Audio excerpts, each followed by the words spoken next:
Posizionati per la battaglia. Più vedrai crescere le difficoltà, più dovrai riconoscere l'autorità che il cielo ti ha dato. È il tempo dove Dio ti innalza perché domini sulle circostanze.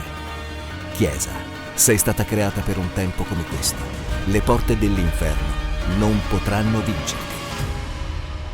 Fight 2024, l'anno dell'autorità e del combattimento spirituale. Gente, a graça e a paz do Senhor, amém? É porque eu já me sinto em casa, né? Já comecei como se eu estivesse em casa aqui, mas eu esqueci que tinha gente, não estava no sábado aqui, né, gente? Então, primeiramente, boa noite aí a todos, que bom estar aqui com vocês. Estivemos aqui ontem, foi um tempo tão bom. Quem estava aqui ontem, vou falar igual irmão, né? Quem não veio. Mas como eu sou um bom discípulo, né? O bom discípulo quer tornar a casa. Então já deixei algumas coisas aí amarradas para eu voltar depois, amém?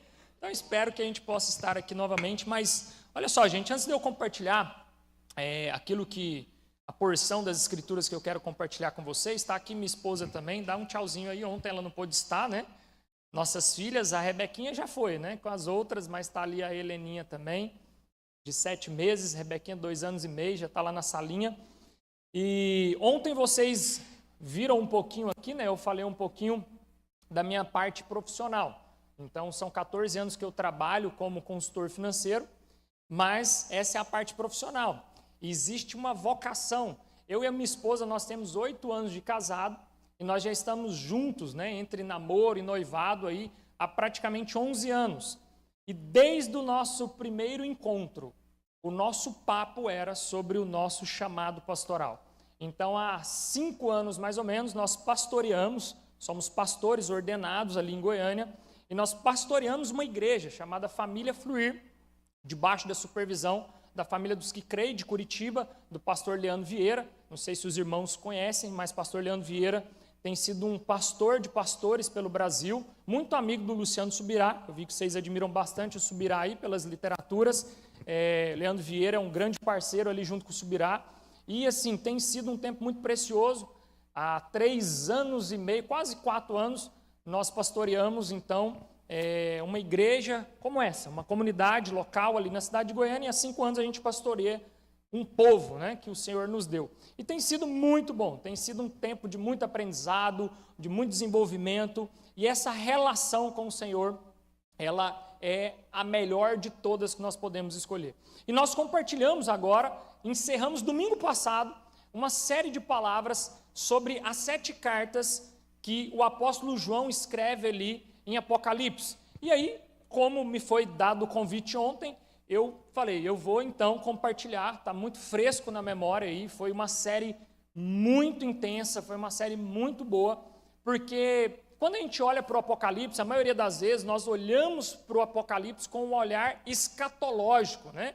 Nós estamos ali com a expectativa escatológica dos fins dos tempos, os indícios dos fins dos tempos, mas nós esquecemos que Apocalipse do 1 ao 3 é o próprio Jesus se revelando à sua igreja e falando e apontando para a sua igreja sobre os seus erros, os seus acertos, a condenação e a recompensa.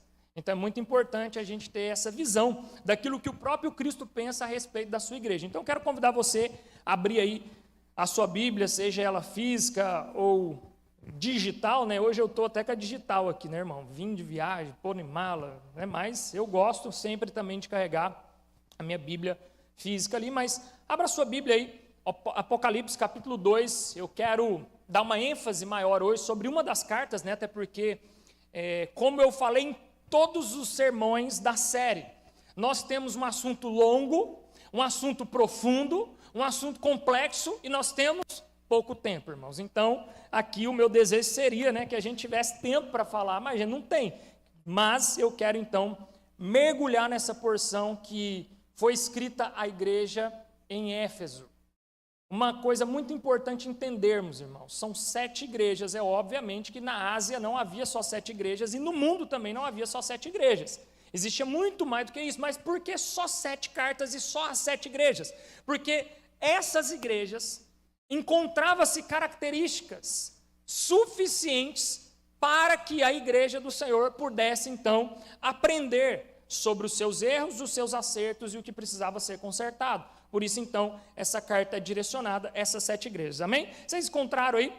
Apocalipse, capítulo 2, a partir do verso 1, diz assim: ao anjo da igreja em Éfeso escreve: estas coisas diz aquele que conserva na mão direita as 7 estrelas e que anda no meio dos 7 candeeiros de ouro. Conheço as tuas boas obras, tanto o teu labor como a tua perseverança, e que não podes suportar homens maus, e que pusestes à prova os que a si mesmos se declaram apóstolos e não são, e os achastes mentirosos, e tendes perseverança, e suportastes provas por causa do meu nome, e não te deixastes esmorecer. Presta atenção aqui agora no verso 4. Tenho, porém, contra ti, que abandonastes o teu primeiro amor. Lembra-te, pois, de onde caístes, arrependa-te e volta à prática das primeiras obras. E se não venho contra ti, removerei do seu lugar o teu candeeiro, caso não te arrependas.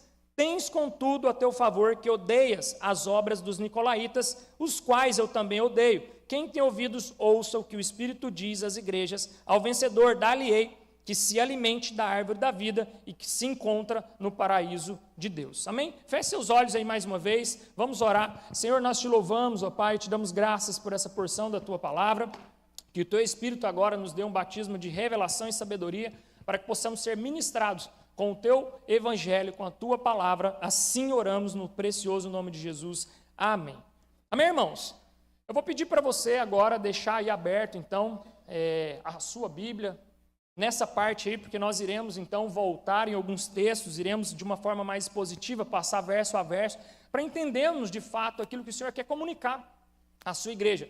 Mas antes mesmo de falar aqui do sermão, não poderia deixar de agradecer ao pastor Edivaldo, a Letícia, pela honra, o privilégio de estarmos aqui, a responsabilidade, eu sei da responsabilidade que é abrir esse espaço no púlpito da igreja. Eu sei o quanto é uma igreja que conserva pela palavra do Senhor, então eu me sinto muito honrado e desafiado até em compartilhar aqui com os irmãos essa porção das Escrituras, e espero que o Espírito Santo seja aqui então o centro desse encontro, e que o Senhor seja a intenção maior de tudo pelo qual nós estamos buscando aqui. Amém?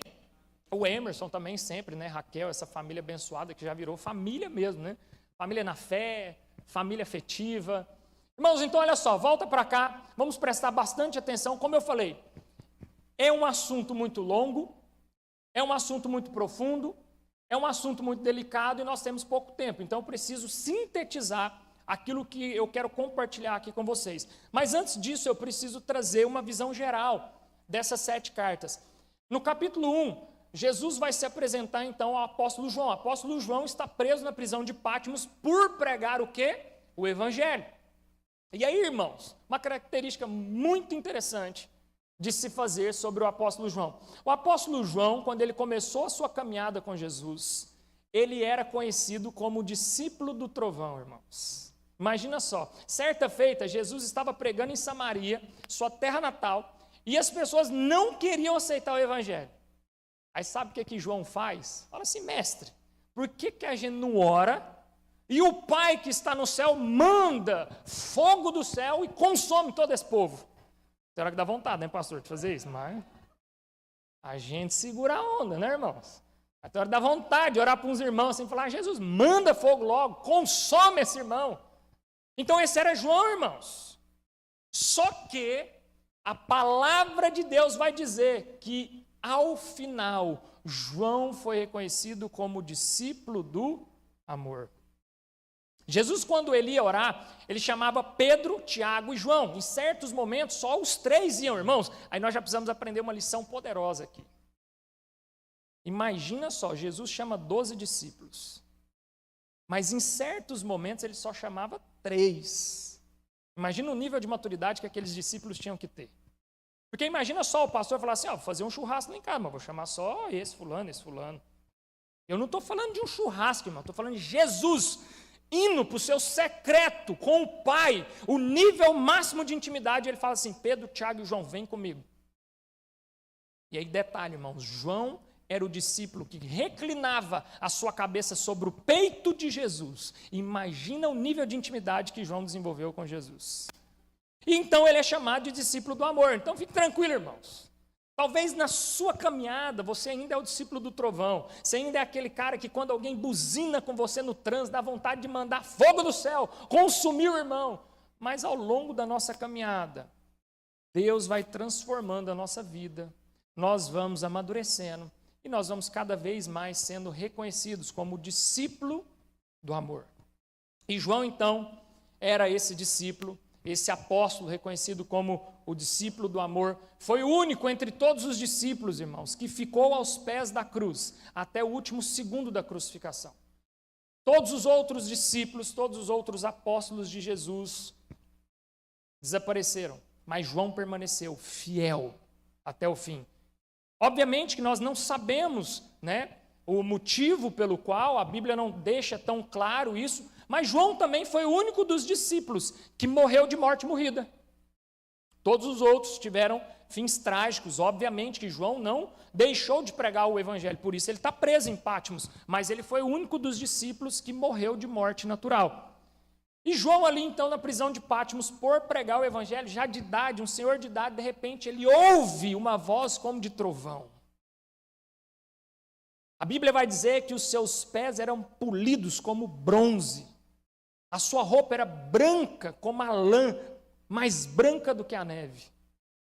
E essa voz como de trovão, então, era o seu amigo Jesus Cristo, se apresentando ali dentro daquela prisão e se revelando completamente a João. Então, presta atenção, irmãos.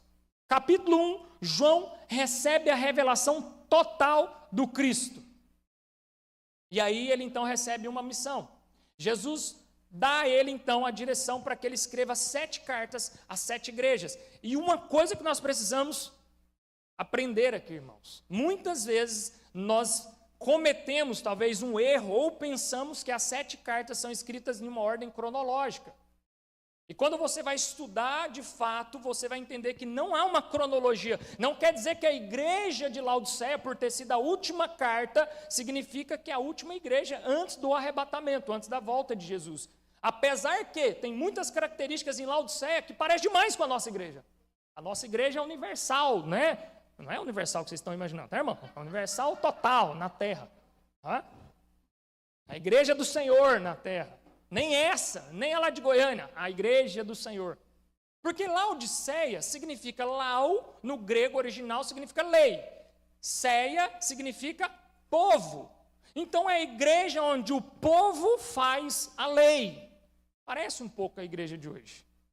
Então, mas não tem essa ordem cronológica. Toda a porção das 7 cartas é para os dias de hoje, os dias de ontem e serão para os dias futuros. Amém? Glória a Deus. As 7 cartas, então, é para toda a história da igreja até que o Senhor venha.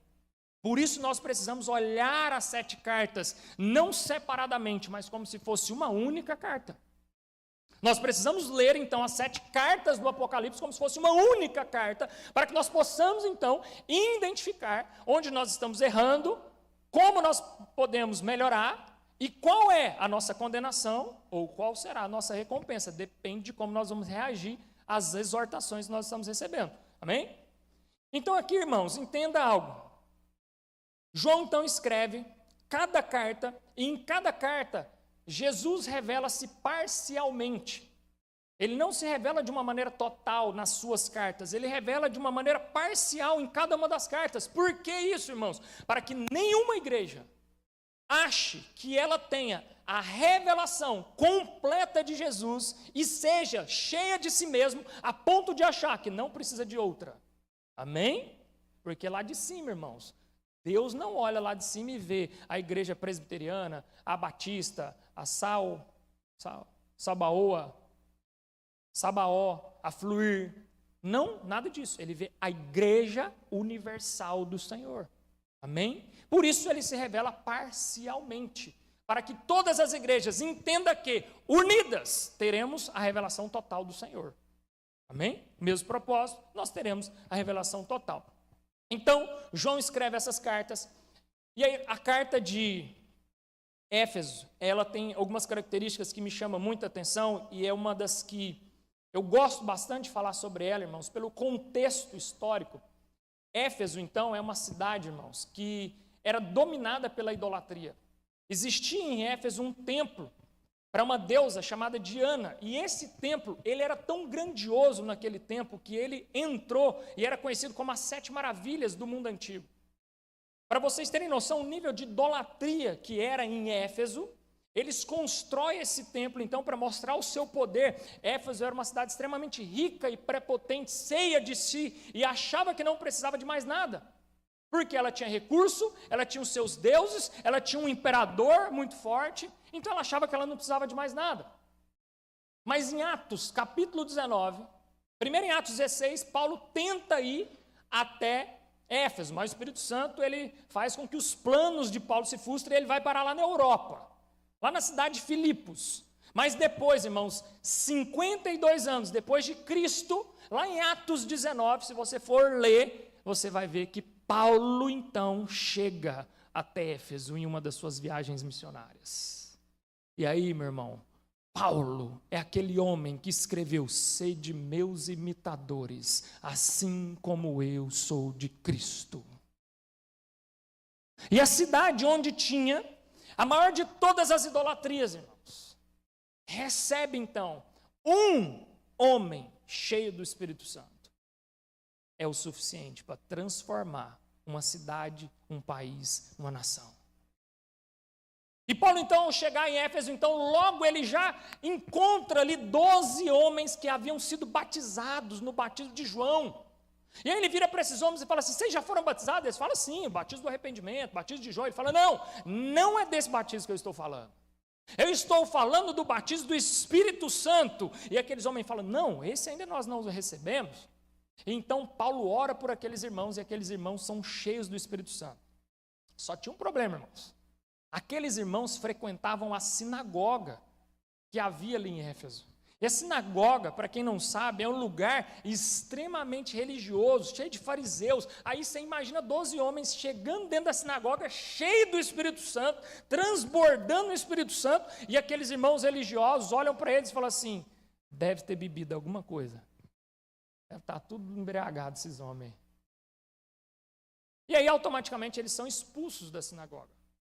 E aí Atos capítulo 19 vai relatar que Paulo então reúne esses 12 homens e mais alguns daqueles que estavam interessados em ouvir a mensagem de Paulo, e ele monta então ali, ele funda uma escola, uma igreja que seja, né, uma escola chamada Escola de Tiranos. E na escola de Tiranos, Paulo ensinava as escrituras das 11 da manhã até as 3 da tarde. Irmãos, imagina você frequentar um culto das 11 da manhã às 3 da tarde, hein? Só que o problema é que não era só dia de domingo, era todos os dias. Paulo fez isso então por 2 anos, todos os dias ininterruptos, pregando ali as escrituras das 11 da manhã até as 3 da tarde, durante 2 anos. O que aconteceu na cidade de Éfeso então? Explodiu um grande avivamento. As pessoas eram encontradas com Cristo sem elas buscarem. Elas estavam andando nas ruas e de repente elas sentiam algo no coração, pegavam seus livros de idolatria, seus livros de bruxaria, levavam para as praças e começavam a queimar na praça pública. Choravam e se arrependiam dos seus pecados, graças a pessoas cheias do Espírito Santo que se debruçaram nas Escrituras. Então Éfeso tem essa característica.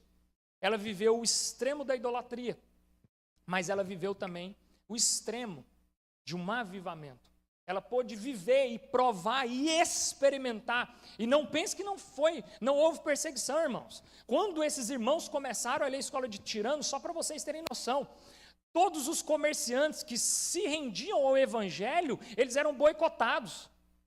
Ninguém queria comprar no comércio deles. Imagina você ter um comércio local, aqui em Floripa, e aí todo mundo que não é crente fala assim: não compro lá, não vou lá. Então, eles eram minoria, irmãos. Se naquele tempo eles fossem depender só dos crentes para comprar na loja deles, estava todo mundo lascado.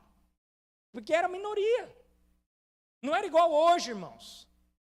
Eu não sei aqui em Floripa, mas lá em Goiânia é assim, Goiânia é a cidade dos crentes, né, irmão? Não sei se vocês sabem, mas Goiânia, irmão, você bateu o carro na rua, você pode descer e falar assim: Pai do Senhor, irmão. Antes do irmão te xingar, você já fala assim: ô, Pai do Senhor, irmão. Lá é todo mundo crente, irmão. Mas não era assim. Então, irmãos, entenda uma coisa, naquele tempo, um cara que se convertia ao evangelho, ele era o diferente de todo mundo, não tinha essa quantidade. Então imagina ele um empreendedor, um empresário, ninguém queria comprar dele. Eles eram boicotados, eles eram perseguidos. A ponto, irmãos, de que a população daquele local foi para a praça pública e por 2 horas eles ficaram gritando: Diana é a deusa dos Éfesos, para tentar desencorajar aqueles irmãos que estavam ali pregando o evangelho. Só tinha um detalhe, irmãos, eles estavam cheios do Espírito Santo. Cheios do Espírito Santo. Foi 2 anos preparando. Não foi 2 horas, não foram 2 dias, foram 2 anos. Todos os dias, das 11 da manhã às 3 da tarde, lendo a palavra, estudando a palavra, orando e pagando um preço para que eles pudessem então estar preparados para assim sair às ruas e pregar o evangelho. Então por 2 anos isso aconteceu, irmãos. Mas entenda uma coisa, se a gente for dar uma olhada aqui, se a gente for ler texto a texto, vai dizer o seguinte: ao anjo da igreja em Éfeso escreve essas coisas, diz aquele que conserva na mão direita as 7 estrelas e anda no meio dos 7 candeeiros de ouro. Aqui ele está falando de quem? Das 7 igrejas. Essas linguagens figurativas, elas são muito utilizadas no Apocalipse. Primeiro, irmãos, porque João, quando está preso, existe um carcereiro. João foi preso por pregar o quê mesmo? O evangelho. Então imagina ele escrevendo uma cartinha toda bonitinha para as igrejas, cheio de linguagem, aonde o carcereiro vai ler e vai falar: mas esse homem está preso, mas está pregando do mesmo jeito, então não vai essa carta. Então ele usava algumas figuras de linguagem, mas obviamente cada uma delas também tem um contexto histórico, e eu não vou entrar aqui, porque senão no nosso tempo isso seria impossível. Na nossa série a gente teve um dia onde a gente só falou do contexto histórico de cada uma dessas palavras, para ficar mais fácil a compreensão. Mas tudo aqui existe um significado. Candelabro, por que ele usa os candelabros? Por que ele usa os dragões, cavaleiros e todas essas linguagens? Existe um contexto histórico para isso. Mas nós não vamos nos ater a isso. Mas uma coisa que eu quero que você entenda: ele anda no meio da sua igreja. Até hoje, irmãos. Amém? Até hoje ele está andando no meio da sua igreja. Porque tem muita gente que ainda acha que Jesus morreu e não ressuscitou. Porque acha que ele não está na presença, ele não está aqui presente entre nós, ele não está no meio do seu povo. E aí eu quero soltar algumas citações. Por que eu trago essas citações, irmãos? Porque existem alguns irmãos que têm uma envergadura, né, a nível Brasil muito maior do que nós, e é bom que a gente aprendamos com esses irmãos. Então solta para mim a primeira aí. Hernandes Dias Lopes vai falar, e aí vocês vão ler ali junto comigo, só vamos ver se vai dar certo. Se não der, eu leio de cá. Só você me dá um ok aí. Vai dar? Beleza. Então, olha só, eu vou ler aqui para a gente ganhar tempo. Em nossa teologia, perdemos o impacto presente, perdemos o impacto da presença real de Cristo entre nós. Temos a ideia de que Cristo está no céu, no trono, reinando à destra do Pai, mas não temos a visão clara que Ele está no meio da sua igreja. Palavras do reverendo Hernandes Dias Lopes. Cristo está no meio da nossa igreja. Nós cremos na onisciência, onipotência, mas é a onipresença dEle. Então Ele está em meio da tua igreja. Ele está no meio de nós. E se a gente for olhar o verso 2, verso 3 e verso 6, existem 3 virtudes aqui para essa igreja, irmãos. Olha o que vai dizer no verso 2: conheça as tuas boas obras, tanto o teu labor como a tua perseverança, e que não podes suportar homens maus, e que pusestes à prova os que a si mesmos se declaram apóstolos e não são, e que achastes mentirosos e tem perseverado e suportado provas por causa do meu nome, e não te deixastes esmorecer. Aí lá no verso 6, tem contudo a teu favor, que odeia as obras dos nicolaítas, as quais eu também odeio. Ou seja, todas as cartas que são escritas, elas têm uma configuração. Primeiro Jesus se apresenta, depois Jesus elogia a igreja, depois Jesus vai dar a condenação, a repreensão, os erros, apontar os erros daquela igreja, e ao final ele vai falar da recompensa. Então aqui Jesus está elogiando as virtudes dessa igreja. A primeira virtude é que eles têm boas obras. Os crentes ali de Éfeso, que eram convertidos, eles iam se convertendo e eles não ficavam parados. Era aqueles crentes bons, pastor. Aqui eles trabalham mesmo. Lá no Goiás nós falamos assim, ó, pega no chifre do boi. Sabe? Aquele cabo, eu gostei daqui ontem, nós acabamos o evento, 10 minutos conversando, quando eu vi, a igreja já estava assim. Falei, rapaz, irmão, aqui é tipo os de Éfeso, né? Ó. Passando aspirador de pó, virando cadeira, tirando... Isso aqui ontem, irmãos, tinha um monte de mesa, estava um negócio totalmente diferente disso aqui. Em 10 minutos o irmão voltou tudo para o lugar. Então, os crentes de Éfeso, eles não eram meros espectadores, mas eles faziam o que tinham que ser feito. A palavra grega no original é kapos, que vai dizer que eles trabalhavam até a nível de exaustão. Então, esses eram os convertidos, eles levavam alimentos para os necessitados, eles visitavam os órfãos, as viúvas, eles iam nos presídios pregar o evangelho. Os jovens auxiliavam os idosos, eles iam até os hospitais. Esse era o nível de trabalho que eles tinham, até a exaustão física. E aí John Stott vai falar, solta a próxima para nós aí. Olha o que Stott vai falar. Se você quiser deixar já tipo na tela, congelado, aí você vai passando conforme eu for falando, a gente vai seguindo aí. A igreja de Éfeso era uma verdadeira colmeia. Alguém aqui conhece colmeia de abelha? Organizada, todo mundo trabalha, ninguém fica parada. Uma verdadeira colmeia de membros dedicados. Ninguém ficava parado. Eles não eram espectadores, mas sim, eles estavam trabalhando. E não confunda trabalho com ativismo. Porque, infelizmente, hoje em dia tem muita gente que está sendo abusada espiritualmente pelo ativismo religioso. Eles não eram ativistas religiosos, mas eles trabalhavam porque eles entendiam que ao servir, maior é aquele que serve, irmão. Porque Cristo, quando veio aqui, ele não quis vir na sua glória, na sua majestade, mas ele se humilhou, se fez homem como eu e você, para servir a muitos. Então esses irmãos tinham entendido isso. Então, irmãos, era um povo ativo, membros dedicados.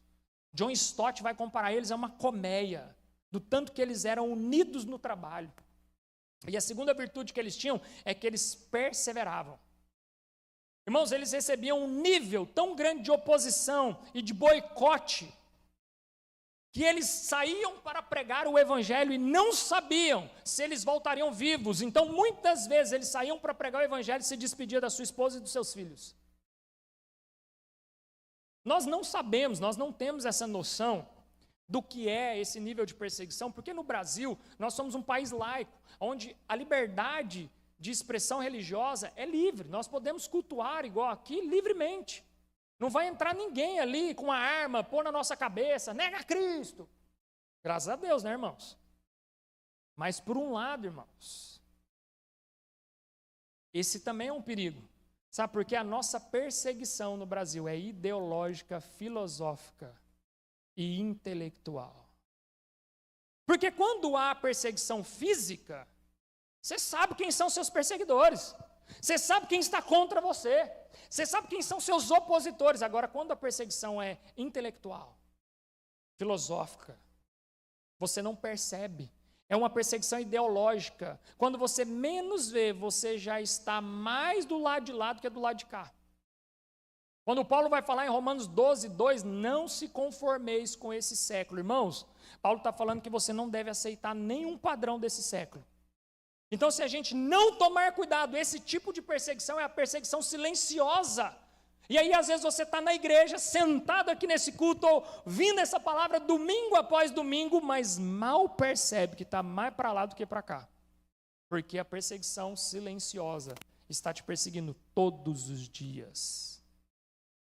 Mas esses irmãos, eles recebiam, então, esse boicote, essa perseguição, a nível, irmãos, deles não saberem se eles voltariam para casa. E aí John Stott solta a próxima para nós. Ele vai dizer o seguinte. Olha o que Stott vai dizer. Aqueles que não se entregavam ao culto popular a César ou a Diana, lembra o templo, uma das 7 maravilhas, eram boicotados, podendo sofrer afastamento social, sofrer violência física e também chegar até a morte.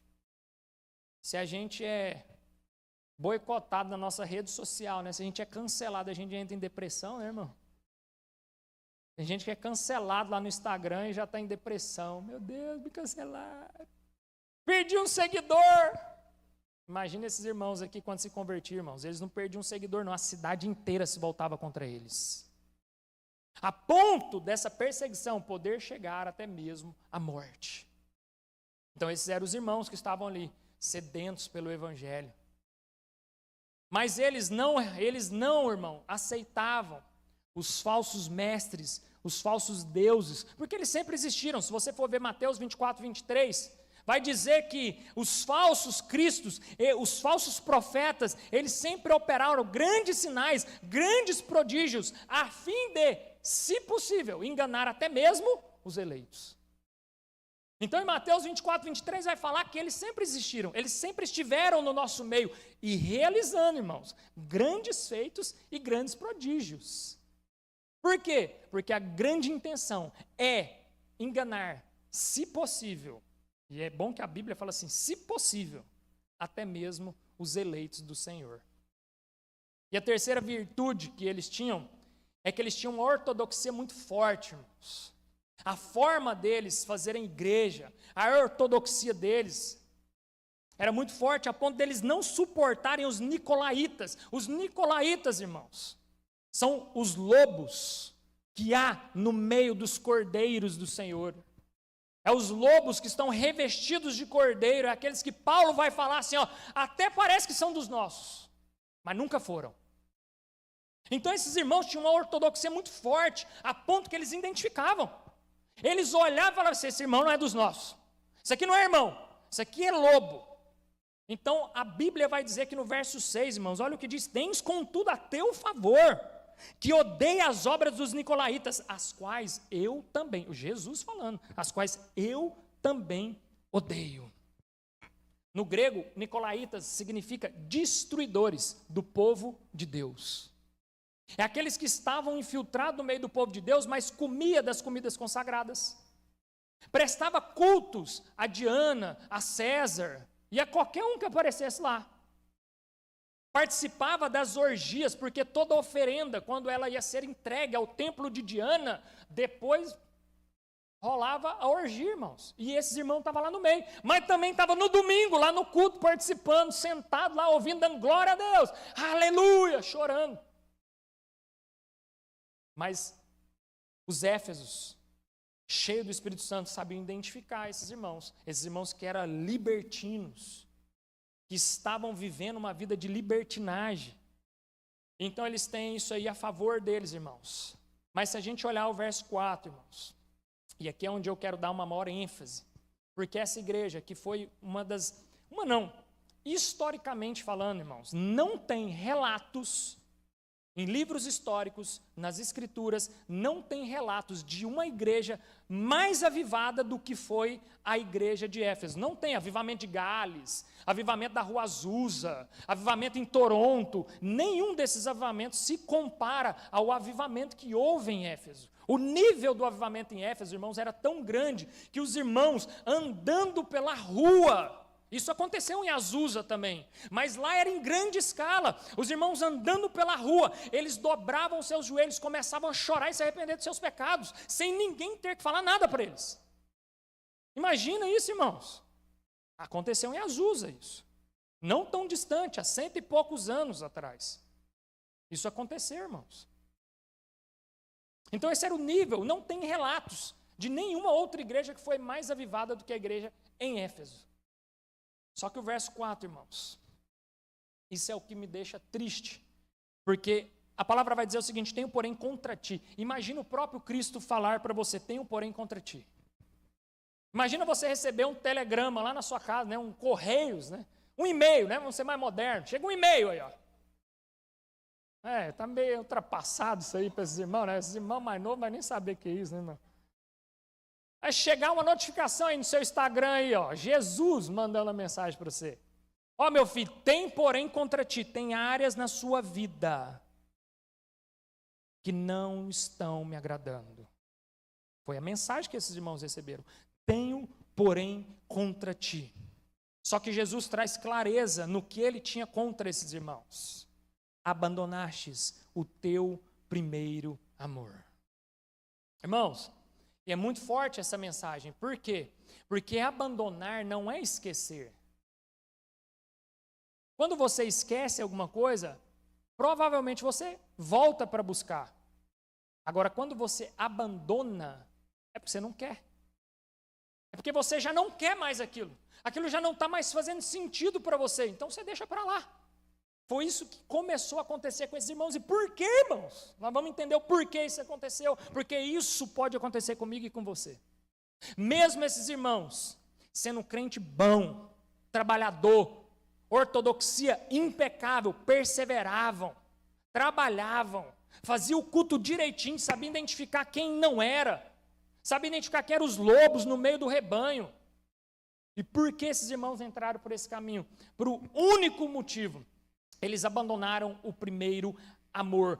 A centralidade do evangelho, irmãos, é o amor.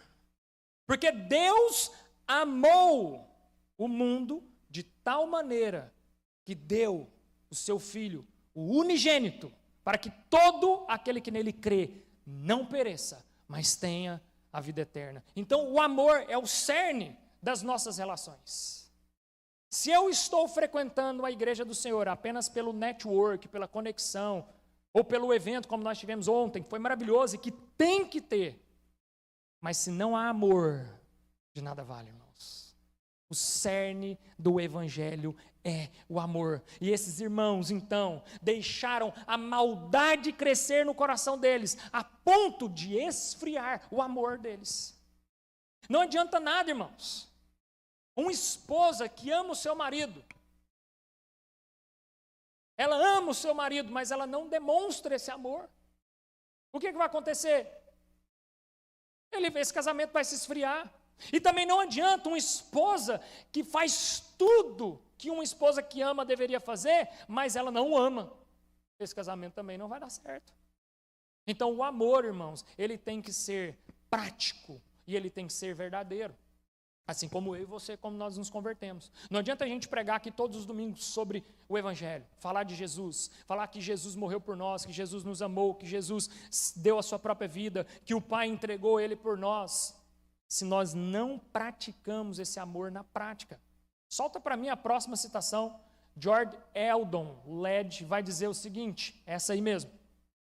Os convertidos de Éfeso tinham experimentado esse amor dos primeiros anos da sua nova existência, mas a luta contra os falsos mestres, o seu ódio por ensinos heréticos, parece que trouxe endurecimento aos seus sentimentos e atitudes rudes a tal ponto que levavam ao esquecimento a virtude cristã suprema que é o amor. Irmãos, Apocalipse é tão atual, irmãos. Foi escrito há 2000 anos atrás, mas parece que está sendo escrito, parece que esse cara escreveu essa carta hoje de manhã. Porque quando nós olhamos, irmãos, por isso que eu falei, a carta ao Apocalipse, leia lá na sua casa, irmãos, do 2 ao 3, as 7 cartas de uma vez só, que você vai olhar e vai falar assim, cara, esse é o reflexo da igreja brasileira. Da igreja no mundo, irmãos, não é só a igreja brasileira, é a igreja no mundo, a igreja universal do Senhor. Aqui ele está falando, muitos estão se esfriando pelo zelo extremo.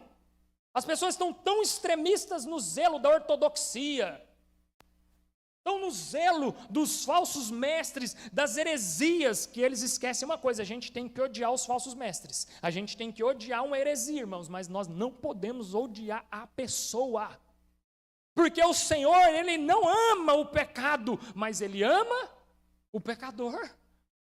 Por mais que eu e você sejamos pecadores, Ele nos ama, irmão, glória a Deus por isso. Ou tem algum anjo aqui já está pronto para me orar para o Senhor levar logo de uma vez? Se tiver, irmão, você está no lugar errado, já é para ter ido. Porque todos pecamos. Destituídos da graça nós somos. Porque pecamos. Mas pela graça sois salvos.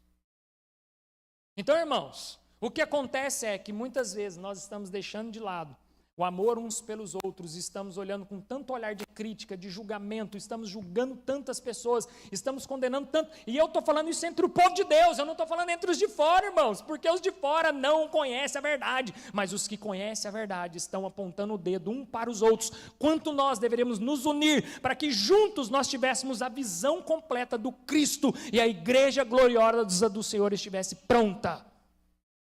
Porque essa é a intenção da carta. Jesus, ele escreve essas 7 cartas para alertar a sua igreja. Igreja, se atente ao que você está fazendo. Vocês estão abandonando o seu primeiro amor. Vocês estão deixando de fora. O problema é que o zelo religioso ali daqueles irmãos era maior do que o amor em anunciar as boas novas de Cristo. Eles começaram a ficar tão preocupados, tão zelosos, que eles deixaram de pregar o amor. Deixar de pregar o primeiro amor, deixar de pregar as boas novas, a ponto de ir abandonando esse negócio, e abandonando. E quem aqui, irmãos, lembra do seu primeiro amor? Irmãos, eu não sei vocês, mas quando Cristo me encontrou, foi num acampamento, irmãos. O negócio foi tão sobrenatural, mas tão sobrenatural, irmãos, que os irmãos que estavam ali esperando para eu ficar de boa para ir para jantar lá com eles, já estavam bravo comigo. Falei, esse menino aí, pelo amor de Deus, não vai acabar, como é que faz isso aí? Ó? Joga um balde de água fria nele. Nosso primeiro amor, a experiência do primeiro amor, quando Cristo nos encontra, irmão. Assim como nós, quando estamos apaixonados. Lembra quando você se apaixonou pela sua esposa? Você fez algumas loucuras de amor, né, irmãos? Eu lembro quando eu fui pedir minha esposa em casamento, tem hora que eu fico olhando as fotos e falo assim, Jesus, amado, eu tive coragem de fazer tudo isso. Eu amo mesmo essa mulher, né? Por quê, irmãos? A chama do primeiro amor. Eu lembro que na época que eu me converti adolescente, eu tinha uns 16 anos de idade, e aí estava numa época que tinha uns desafios, né, assim na internet, estava começando esses negócios, e a gente andava com a Bíblia 24 horas, irmãos. Sabe, esses negócios que parecem coisas bobas, mas que fazia a gente estar conectado no Senhor. Salmos. Davi vai falar assim, não remova os marcos do passado. Existem coisas do passado que a gente nunca deveria ter removido. Amém, irmãos? Obviamente que nós não vamos ficar presos a uma liturgia que nos prende, porque Cristo nos libertou para que verdadeiramente fosses livres. Mas livre na mente, e não livre de cumprir aquilo pelo qual Ele te chamou. Amém, irmãos? Porque a lei é boa, a lei é santa, só que a lei não serve para salvação, mas a lei serve para padrão de vida de um crente. Amém? Glória a Deus, irmãos, porque tem gente que abraça a graça e fala assim, a lei eu jogo fora. Não, a lei é boa, é santa. Tá bom? A lei só não vai servir para te salvar, porque senão você nunca ia ser salvo, você não dá conta de cumprir ela. A lei não foi dada para padrão de salvação, a lei foi dada para padrão de vida de um convertido. Amém, irmãos? Então nós não podemos remover alguns marcos do passado. Porque a nossa santificação, ela é progressiva. Um crente, quando ele é encontrado por Jesus, ele é regenerado instantaneamente. Nova criatura se fez. Na hora que Cristo te encontra, irmãos, automaticamente você é regenerado. Só que a sua salvação, ela é progressiva. O pior prejuízo que você pode ter no ano de 2024, sabe qual que é? Quando você, ali na virada, né? Aqui vocês não vão pular ondinha, né, irmão? Glória a Deus por isso, né, irmão? Lá em Goiás não tem nem como, né? Ainda bem que nós estamos longe dessa heresia, mas às vezes aqui vocês têm um mar aqui na esquina, né? Você vai lá pular ondinha, lá você fala, opa, pera aí, irmão, isso aqui não. Mas, irmãos, pior prejuízo que você pode ter em 2024, sabe o que é? No primeiro dia do ano de 2025, é você fazer o seu balanço espiritual e ver que você andou para trás, ao invés de ter andado para frente no seu balanço espiritual. Sua conta bancária cresceu. Você recebeu promoção, sua empresa cresceu, você contratou mais, você mudou de casa, você fez mais viagens, você comeu em bons restaurantes, você realizou sonhos, mas a sua vida espiritual, você andou para trás. Esse é o maior de todos os prejuízos, porque a santidade de um crente, ela é progressiva. Paulo vai dizer assim, ó, estou indo rumo ao alvo, as coisas velhas que ficaram para trás, deixo-as para trás e sigo rumo ao alvo. Irmão, deixa eu te falar uma coisa, existe alguma possibilidade de uma flecha que foi lançada rumo ao alvo, no meio do caminho ela dá uma freadinha, fala assim, deixa eu dar uma descansada, agora eu vou de novo. Não, deixa eu dar uma recuadinha, agora eu arrumar um pouco. Não, irmãos, a vida do crente é progresso atrás de progresso. Progresso e mais progresso, e não recesso, não recuo. Então aqui nós precisamos entender que aqueles irmãos, eles deixaram de lado, eles abandonaram, eles não queriam mais. E solta para mim a próxima citação, a gente já está quase caminhando para o fim. Olha só, o que Warren Wiersbe vai falar. A igreja de Éfeso estava tão ocupada com a separação do mundo, que esqueceram da adoração. Eles tinham identificado o mal doutrinário nos outros, mas não a frieza em si mesmo. Tinham identificado a heresia nos outros, mas não a falta de amor em si mesmo. Tinham um zelo pela ortodoxia, mas estava vazia da principal marca do cristianismo, que é o amor. Esses irmãos aqui, eles deixaram de lado a principal marca do Evangelho, que é o amor. Nós temos um peso sobre os nossos ombros, irmãos, que é preservar aquilo que nos foi dado, que é a pureza do Evangelho. A pureza, irmãos, de conservarmos o Evangelho que foi nos dado. O fruto do amor, o fruto do Espírito é o amor. Então nós precisamos entender que isso é a centralidade do Evangelho. E aí no verso 5, aí no verso 4 ainda, ele vai falar, né, que abandonou o primeiro amor, e no verso 5, irmãos, ele vai dar o conselho, o melhor de todos, ele vai dar a direção. Lembra-te, pois, de onde caístes, arrepende-te e volta à prática das primeiras obras. Ele dá 3 encorajamentos aqui para esses irmãos. O primeiro, lembra-te de onde caiu. Recorde, irmãos. Olhar para trás, muitas vezes, irmãos, pode parecer pecaminoso. Ficar olhando para o passado, muitas vezes, é melhor você nem ficar olhando. Por isso que Paulo está falando, as coisas velhas que ficaram para trás, deixa-as para trás. Então, toda essa frustração, mágoa, deixa isso para trás, irmãos. Mas aqui a pedagogia é para que você olhe para trás de forma sensata. Aonde tem erros na sua vida que até hoje você não consertou? Aonde tem brechas na sua vida que você abriu lá atrás, que você ainda não fechou? Então é nesse sentido a pedagogia aqui de Jesus. Você vai olhar para trás para lembrar onde foi isso aí. Onde que está isso aí que você precisa resolver? Aí o segundo, arrependa-te, irmãos. Arrepender é deixar de praticar. Porque muitas vezes a gente peca, arrepende. Peca de novo, arrepende mais um pouquinho. Arrepender, irmãos, é nós abandonarmos a prática que desagrada ao Senhor. Então você arrepende, irmãos, e deixa para trás. O pecado na vida do crente, irmãos, ele tem que ser um acidente. Porque todo mundo vai pecar, irmão. Não acha que você não é santo ainda. Não vai pecar. Uma hora ou outra você vai pecar. Só que o pecado na vida de um cristão, ele acontece de forma acidental, irmãos. Ele não pode ser algo premeditado. Ele não pode ser algo recorrente. Porque se ele é algo recorrente, você está igual aos crentes aqui de Éfeso. Precisando olhar para trás, onde foi que você começou esse troço aí, voltar lá, arrepender e falar assim, não pratico mais isso. E aí ele dá então a terceira exortação, o terceiro encorajamento, volte à prática das primeiras obras. Jesus estava propondo aos Éfesos, volte ao início. Assim como ele propõe para mim e para você, volte a primeiro amor. Sabe aquela chama do primeiro amor? Aquela alegria, aquele brilho nos olhos quando você se converte ao Senhor, quando o Senhor te encontra, quando você então recebe Cristo na sua vida e você tem aquela alegria nos olhos, aquela paixão de pregar o Evangelho, de falar de Jesus para as pessoas. E que a gente vai deixando isso passar com o passar do tempo, assim como esses irmãos estavam fazendo. E muitas vezes, como eu falei, como a nossa perseguição, ela não é uma perseguição física, ela não é uma perseguição agressiva, ela é uma perseguição ideológica, nós estamos abandonando o primeiro amor sem perceber. E muitas vezes, irmãos, nós estamos mais frios do que quentes. Laodiceia era uma igreja morna. Sabe o que o Senhor vai falar para Laodiceia?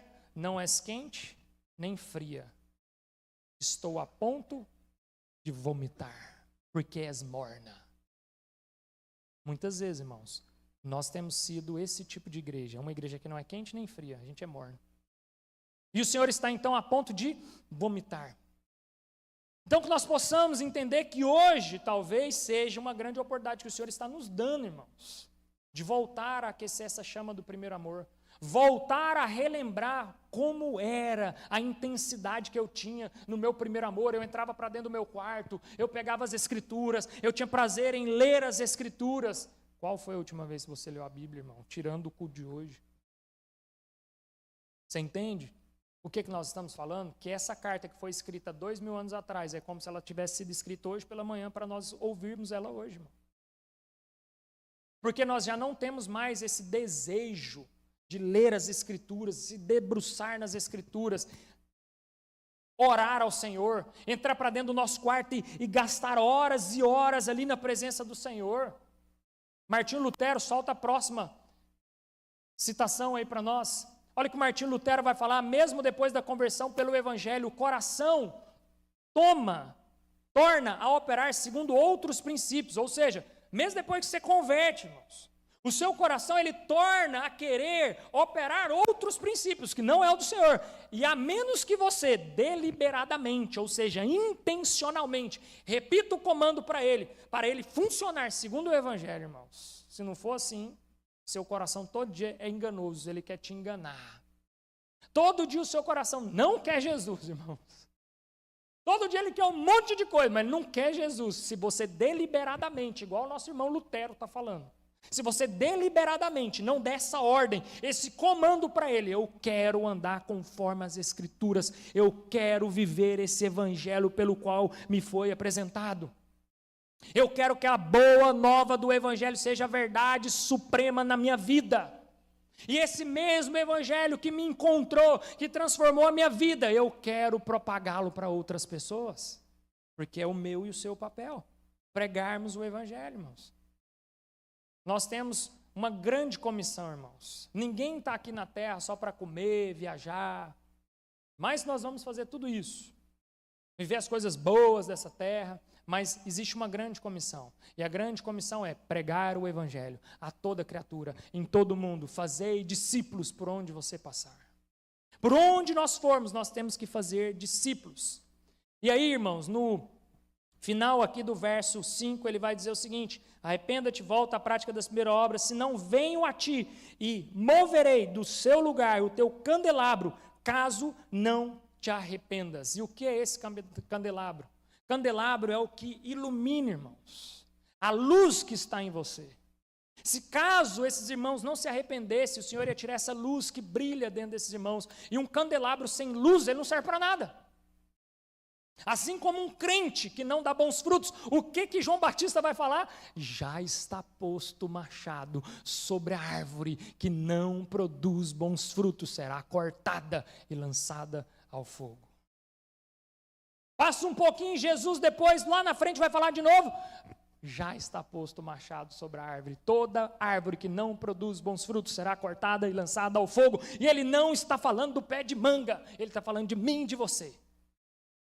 Ele não está falando do pé de manga que vai dar fruto no tempo certo, na estação certa. Ele está falando a respeito de mim e de você. Se for removida essa luz que existe em mim e você, nós não servimos para mais nada, a não ser para dar trabalho aqui nessa terra.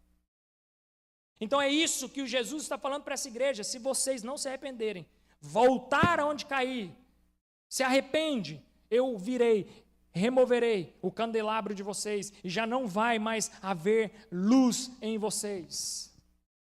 E é essa luz, irmãos, que nós temos que propagar. E ao final, então, no verso 7, para a gente encerrar aqui e fazer a conclusão, quem tem ouvidos ouça o que o Espírito diz às igrejas. Ao vencedor dar-lhe-ei que se alimente da árvore da vida e que se encontra no paraíso de Deus. Irmãos, o que eu acho maravilhoso em todas essas cartas é que sempre ao final, o Cristo vai falar que há uma recompensa para todos nós. E essa recompensa ela vai ser para aqueles que tomarem a decisão de mudarem as atitudes segundo as advertências que ele está nos dando. Em todas as cartas, ele vai fazer uma apresentação, ele vai fazer um elogio, ele vai fazer um apontamento dos erros daquela igreja, e ao final, ele vai falar a recompensa, caso aquela igreja mude as suas atitudes. Então, que nós possamos hoje, irmãos, ao ouvir essa palavra, entender que tem algumas áreas da nossa vida que nós precisamos, irmãos, olhar para trás. Existem algumas áreas da nossa vida que nós precisamos olhar, identificar, arrepender e voltar a praticar aquilo pelo qual o Senhor nos chamou. aquilo pelo qual o Senhor nos convidou a participar, que é dessa grande obra, irmãos. É um privilégio para nós. Saiba de uma coisa, Jesus, Ele não trouxe você para perto dEle porque Ele quer te usar, porque Ele precisa de você. Não, irmãos, porque até as pedras vão clamar se for necessário. Até um jumento vai falar. Por isso que eu não posso achar que eu sou muita coisa, né, irmãos? Porque até um jumento vai falar. Então, vai que sou eu. Esse jumento está aqui falando. Mas entenda uma coisa, irmãos. Ele não nos vê como um funcionário. Ele não nos vê como alguém que vai trabalhar para Ele. Ele nos vê como um filho amado. E por sermos filhos amados, nós servimos com amor. Nós fazemos com excelência. Porque nós amamos tanto a Ele, irmãos, que nós entendemos que nada daquilo que nós fazemos aqui vai se comparar àquilo que Ele já fez por nós. Aquilo que Ele fez por nós um dia ali naquela cruz, nada se compara, irmãos. E não há nada que eu e você possa fazer. Philip Yancey escreveu uma frase, irmãos, e essa frase é libertadora, porque ele escreveu o seguinte: não há nada que você possa fazer aqui na terra que vai fazer com que Deus te ame mais, mas também não há nada que você possa fazer aqui na terra que vai fazer com que Ele te ame menos. O amor dele por mim e por você é incondicional. Não existe condições. Ele não colocou condições. Eu vou te amar se você fizer isso, isso, isso. Não, Ele te ama independente do que você faça. Mas nós fazemos porque Ele nos amou tanto, que nós fazemos porque nós também os amamos. Nós amamos tanto a Ele, que é impossível, irmãos, sermos encontrados por esse Evangelho e ficarmos parados. É por isso que aqueles irmãos em Éfeso ali, eles eram crentes ativos. Eles faziam, eles ajudavam os órfãos, as viúvas, eles pregavam o Evangelho nas escolas, eles iam até os hospitais, eles iam até os presídios, eles queriam propagar as boas novas do Evangelho, porque essas boas novas chegaram até eles. E essa é a grande comissão, para mim e para você, porque quando Jesus fala para os seus discípulos: todo aquele que quiser vir após mim, negue-se a si mesmo, tome a sua cruz, pois todo aquele que perder a sua vida aqui, encontrá-la-á. E isso, irmãos, está falando sobre pregar o Evangelho.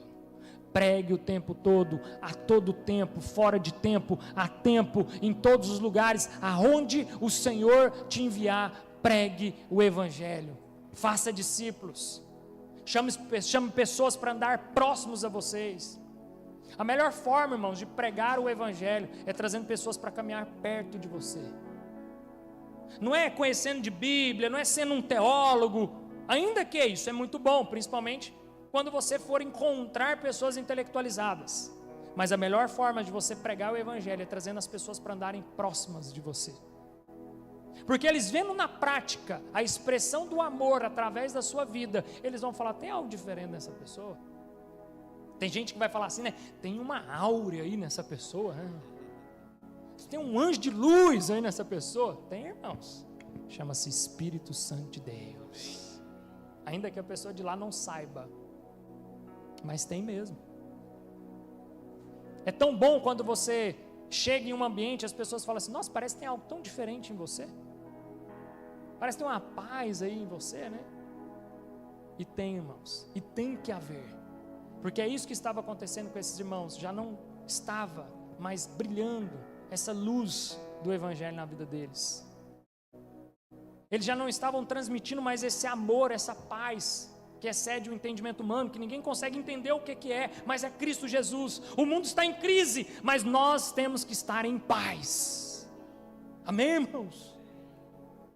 O mundo parece que está tudo dando errado. A inflação está lá em cima. O dólar está R$6, a Disney vai ter que ser cancelada, mas nós estamos em paz. Sabe por quê, irmãos? Nada se compara a entrar para dentro do seu quarto, fechar a porta, e o seu pai que o vê em secreto, o recompensará. Ele te ouvirá e te recompensará. Nada se compara, irmãos. Que Disney o quê, irmãos? Vai para dentro do quarto. É engraçado, irmãos, que o mundo inteiro, antes da pandemia, parou para um grande evento de avivamento aqui no Brasil, chamado Descende. 3 estádios no Brasil, rolando ao mesmo tempo, os pastores maiores da nação, as maiores bandas, e todo mundo falou, agora vem um avivamento sobre essa nação. 3 meses depois, pandemia, todo mundo para dentro do quarto. Deus quer ter um encontro pessoal com você. Deus te chama para o encontro pessoal. O encontro coletivo ele é importante, mas tem pessoas que estão presas só nisso aqui. Só é crente no dia que vem para a igreja. Não consegue ser crente dentro de casa, com a sua esposa, com seus filhos, com a sua família. Não consegue ser crente dentro do quarto. Sabe por quê? Porque ele entra para o quarto acompanhado. É tempo, irmãos, de voltarmos ao primeiro amor. É tempo de olharmos aonde estamos falhando, aonde estamos caindo, nos arrepender, parar de praticar e voltar ao primeiro amor, ao brilho nos olhos. Eu lembro, irmãos, com 16 anos, quando eu me converti, nós já vamos encerrar, mas eu tenho que contar essa história, irmãos. Eu volto para casa apaixonado por Jesus, pastor. Foi um negócio de louco. Eu não vou compartilhar porque é uma experiência longa e eu teria que contar o meu testemunho, mas eu sou o primeiro crente da minha casa. Hoje, graças a Deus, eu e a minha casa todos servem ao Senhor Jesus, amém? Conforme as escrituras diz. Mas a minha mãe levou 15 anos para converter, e era uma guerra dentro de casa. Meu pai e minha mãe separados, meu pai vai me buscar na igreja no dia que eu fui nesse acampamento, me converti, meu pai aceita Jesus no dia que ele foi me buscar. Sabe por quê? Ele olhou para mim e falou assim, tem algo diferente aí. Eu falei, tem mesmo, e o senhor precisa provar. E naquele dia então, meu pai em lágrimas aceita Jesus, e meu pai hoje é um grande homem de Deus, e minha mãe é uma resistência. Eu voltei para casa e fui viver com a minha mãe. Uma guerra, irmãos, dentro da minha casa. Eu crente, 16 anos, louco para ir para a igreja, queria até no ensaio, até no ciclo de oração. Se eu vejo uma igreja, se eu, qualquer coisa estivesse na igreja, irmãos, vai lá, vai à igreja, eu vou. Ensaio do louvor, vou também, com essa voz de taquara rachada, desliga o microfone, estou cantando. Tudo eu queria estar na presença do Senhor. E uma luta, minha mãe virava e falava assim, vai, se vira. Né, você quer ir? Imagina uma mãe olhar para um adolescente de 16 anos e falar isso. Mas eu sei que não era ela ali que estava falando, mas era o Espírito que dominava sobre a vida dela. Uma cegueira espiritual. Irmãos, e por anos e anos então, ali essa resistência dentro da minha casa, eu apaixonado por Jesus. E eu lembro que de tempos em tempos, naquele tempo, né, eu tinha um celular, porque meus pais eram separados, então eu tinha um celular para poder falar com um, com o outro. Imagina, a gente tinha aqueles 5120, sei lá, um negócio assim, né? Tela cromada, você botava do lado, ia pro shopping, era sucesso total, brilhava assim, naquele troço gigante. E aí, para os mais novos, não sabe o que eu vou falar, mas existia uma cabine, que não era a cabine do tempo, mas era uma cabine que você comprava crédito. Os mais velhos sabem o que eu estou falando. Então, irmãos, eu pegava a minha mesada, corria na cabine do tempo lá, na cabine do telefone, comprava o cartãozinho, botava lá o crédito no meu celular, entrava para dentro do meu quarto e começava a orar, Senhor, me mostra as pessoas que eu preciso falar. E também naquele tempo, os mais novos não sabem, mas existia um negócio chamado lista telefônica. Um livrão amarelo dessa grossura que tinha o nome e o telefone de todo mundo da cidade. E eu lembro, irmãos, que eu pegava aquela lista telefônica, minha mesada toda em crédito, e começava a rodar aquela lista telefônica, e saltava aos meus olhos como se fosse algo sobrenatural a pessoa que eu tinha que ligar. Era algo maluco. Eu olhava assim e falava, é esse. E eu ligava para aquela pessoa, irmãos, e virava para ele e falava assim, Jesus mandou eu te ligar para falar que Ele te ama. Corria e desligava, porque eu tinha que ter crédito para ligar para o próximo. Era caro, irmãos. Mas por muitas vezes dava para eu escutar antes de terminar as pessoas chorando do outro lado da linha. São coisas que nós paramos de fazer, irmãos. Irmãos, cada coisa que nós já fizemos para Jesus, que se eu ficasse aqui horas e horas contando, os irmãos não vão acreditar, irmãos. Milagres, prodígios. Eu já vi a perna de uma pessoa torta, eu tocar na perna, torta mesmo, literalmente, eu peguei, eu senti o joelho movendo assim na minha mão, eu segurando e movendo, encaixando. São coisas que a gente olha hoje e fala assim, isso aí não sei, irmãos. Heidi Baker, uma vez, Heidi Baker é uma grande missionária na África. Ela em um grande congresso com vários pastores do mundo, ela falou assim, alguém aqui já viu um morto ressuscitar? E aí somente os africaninhos que ela levou ergueu a mão assim, ó. E os outros pastores olhou assim, falou, não. Entende, irmãos? Se o próprio Cristo falou assim, vocês irão fazer coisas ainda maiores, porque eu tenho que ir para o Pai. Então nós precisamos voltar a acreditar, irmãos, a aquecer essa chama novamente, para que a gente volte a presenciar os sinais, prodígios e maravilhas que nós iremos ver da parte do Senhor, porque os falsos mestres irão realizar sinais e prodígios, a fim de, quem sabe até, enganar aqueles que são os escolhidos do Senhor. E nós, irmãos, que conhecemos o verdadeiro Evangelho, estamos abandonando a nossa fé de acreditar que é possível, sim, vivermos milagres. Quantas vezes nós já desistimos de pregar o Evangelho para a nossa família? Eu levei 15 anos pregando para minha mãe, era um embate, irmãos. Embate, irmãos. Minha mãe nunca foi uma pessoa religiosa, assim, ia na igreja, mas vira e mexe, mas não na igreja evangélica. Mas, irmãos, quando eu me converti, parece que era a mulher mais religiosa do mundo. E era embate, 15 anos.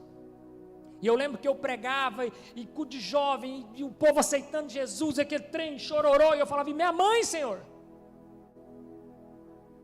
Senhor, não permita que a minha mãe morra, sem conhecer o Evangelho verdadeiro, os olhos dela sejam abertos. E eu botava a galera, eu liderava jovens, eu botava todo mundo para orar, nós vamos orar, irmãos. E nada, 15 anos, até que um dia minha mãe falava que eu palestrava, ela tinha vergonha de falar que eu era crente. Até que um dia eu fui convidado para pregar em uma igreja, e aí eu falei assim, mãe, vamos comigo. E aquele dia, a primeira vez que ela falou assim, vamos. Irmãos, uma igreja grande, comprida assim, de fundo, assim, mais fina, mais comprida, lá no fundo ela sentou no último lugar, com medo de encontrar alguém conhecido. E eu me lembro até hoje, irmãos, que no final da mensagem, a minha mãe levantou com lágrimas nos olhos, chorando, veio até a frente, me abraçou, chorava e falava assim, é isso que faltava na minha vida. É esse Jesus que eu ainda não tinha conhecido. E os olhos dela foram abertos, e Cristo encontrou ela naquele dia, irmãos. E hoje a minha mãe serve, está tendo culto nesse momento, ela está lá já postando foto no grupo, toda empolgada.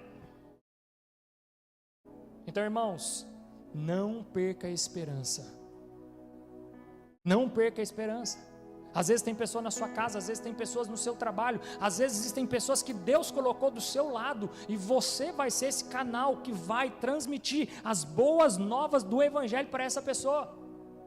E o Evangelho não é um conselho que você dá para a pessoa. Às vezes a gente prega o Evangelho assim, irmão, você precisa. Não, irmãos, o Evangelho não é um conselho que você dá para ele, você dá conselho do remédio que ele tem que tomar. Jesus é uma notícia, você não tem que dar como um conselho, você tem que anunciar como a melhor de todas as notícias que já houve na história. Irmãos, as pessoas vão conhecer a Cristo através do Evangelho que vai ser pregado por mim e por você. Mas nós estamos dando essa notícia com tanto desânimo. Nós estamos caminhando com tanto desânimo. Os crentes estão andando de cabeça baixa, parecendo que não tem mais alegria, parecendo que estão sofrendo, irmãos. Nós não estamos sofrendo, irmãos. Nós estamos em Cristo, nós não estamos em crise. Nós estamos em Cristo, nós estamos cheios de Jesus. Alguns confiam em carros, outros em cavalos, mas nós confiamos no nosso Senhor. E aí, para a gente encerrar, irmãos, olha o que ele vai falar aqui em Apocalipse capítulo 1. Você está com a sua Bíblia aberta aí, ele se apresenta, irmãos, e ele vai dizer então, Apocalipse capítulo 1, verso 8, e aí nós vamos orar. Eu sou o Alfa, o Ômega, diz o Senhor Deus, aquele que é, aquele que era, aquele que há de vir, o Todo-Poderoso. Ele é o Todo-Poderoso, irmãos. Eu quero orar com você, se coloque de pé, feche seus olhos. Peça ao Espírito Santo de Deus para que, de fato, irmãos, você consiga olhar aonde foi que você deixou algumas coisas para trás. Que nesse momento, Espírito Santo, traga a memória dos meus irmãos. Aonde foi o lugar que alguma coisa se perdeu, alguma ferida se abriu, algum laço foi quebrado, alguma coisa foi deixada, ó Pai, em aberto, alguma mágoa, alguma frustração que fez com que os meus irmãos perdessem o primeiro amor. Mas que nessa noite nós possamos voltar a viver a paixão, a emoção do primeiro amor. Aquece os nossos corações nessa noite, Espírito Santo de Deus. Nós possamos ser restaurados, regenerados, renovados. Renova a esperança, renova a força, renova as expectativas. E traz para nós nessa noite, Espírito Santo de Deus, uma fome e uma sede de Deus. Essa é a minha oração, em nome de Jesus. Amém. Glória a Deus.